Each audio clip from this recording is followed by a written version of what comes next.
கடவுள் எங்கே இருக்கிறார்? இந்த கேள்விக்கு திரு கிருபானந்த வாரியார் சுவாமிகள் அவர்கள் ஒரு கதையின் மூலம் பதில் சொல்லி இருக்கிறார். அதை பார்ப்போம்.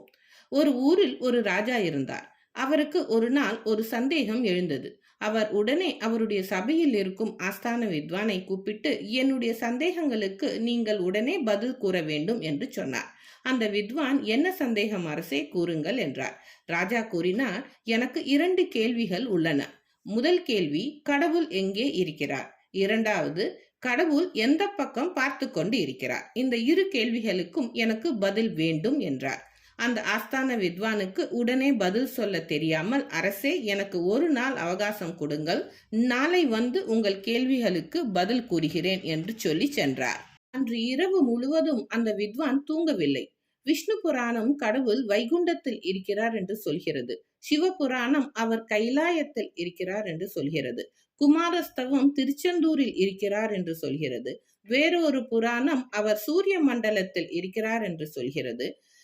அரசனுக்கு ஒரே பதில்தான் சொல்ல வேண்டும். என்ன செய்வது என்று குழம்பிக் கொண்டிருந்தார். அரசனுடைய அடுத்த கேள்வி, எந்த பக்கம் பார்த்து கொண்டிருக்கிறார் என்று. கடவுள் எந்த பக்கம் பார்த்து கொண்டிருக்கிறார் என்று. சிதம்பரத்தில் தெற்கே பார்த்து இருக்கிறார், பழனியில் மேற்கே பார்த்து இருக்கிறார், திருச்செந்தூரில் கிழக்கே பார்த்து இருக்கிறார், குன்றத்தூரில் வடக்கே பார்த்து இருக்கிறார். இதற்கு நான் என்ன பதில் சொல்வேன் என்று குழம்பியிருந்தார். இது போதாதென்று நவகிரகங்களாவது ஒன்றாக இருக்கின்றனவா என்றால் அதுவும் இல்லை. 9 கோள்களும் ஆளுக்கு ஒரு பக்கமாக இருக்கின்றன. அரசனுக்கு நான் என்ன பதில் சொல்வேன் என்று யோசித்துக் கொண்டே இருந்தார். மறுநாள் காலை அந்த வித்வான் அரண்மனைக்கு புறப்பட்டார். அப்பொழுது அவருடைய 12 வயது பெண், அப்பா, என்ன யோசித்துக் கொண்டிருக்கிறீர்கள் என்றார்.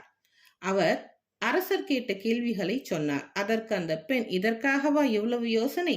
என்னை அழைத்து போங்கள், நான் அரசருக்கு பதில் கூறுகிறேன் என்றார். தயக்கத்தோடு அந்த வித்வான் தன்னுடைய மகளை அழைத்து கொண்டு அரண்மனைக்கு புறப்பட்டார். அங்கே ராஜசபையில் மக்கள் கூட்டம் அதிகமாக இருந்தது. சபையினர் அனைவரும் வித்வானின் பதிலை கேட்க ஆர்வமாக இருந்தனர். அந்த பெண் அந்த அவையில் அரசனிடம், அரசே, நான் உங்கள் ஆஸ்தான வித்வானின் மகள். நீங்கள் என்னிடம் அந்த கேள்விகளை கேளுங்கள், நான் பதில் கூறுகிறேன் என்றார். உடனே அரசன், உன் தந்தையாலேயே நேற்று என் கேள்விகளுக்கு பதில் சொல்ல முடியவில்லை, நீ என்ன சொல்ல போகிறாய் என்று பார்க்கலாம் என்று சொல்லி தன்னுடைய முதல் கேள்வியை கேட்டார்.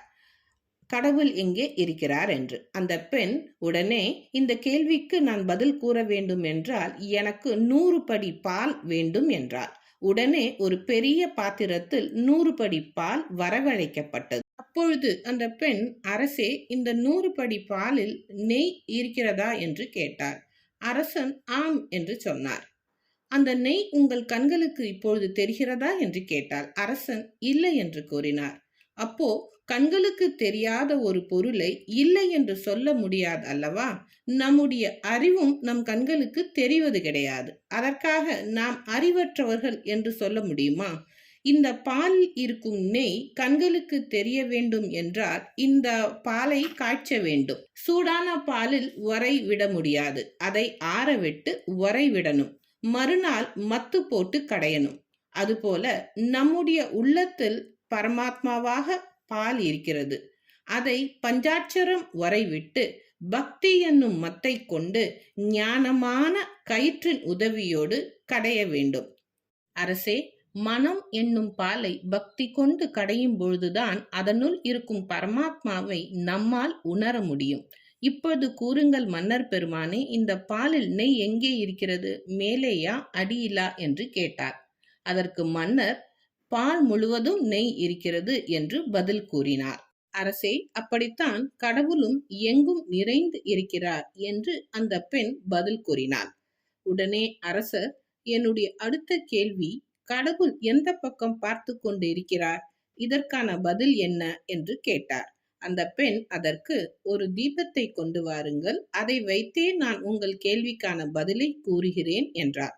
உடனே ஒரு தீபம் கொண்டு வரப்பட்டது. அதை காட்டி, எப்படி இந்த தீபச் சுடர் எல்லா திசைகளிலும் ஒளிர்கிறதோ அதுபோல கடவுள் அனைத்து திசைகளிலும் வியாபித்து இருக்கிறார் என்று அந்த பெண் கூறினார். இந்த பதிலை கேட்ட அந்த அரசன் மனம் மகிழ்ந்து நிறைய பரிசு பொருட்களை அந்த பெண்ணிற்கு கொடுத்து வாழ்த்தி அனுப்பினார்.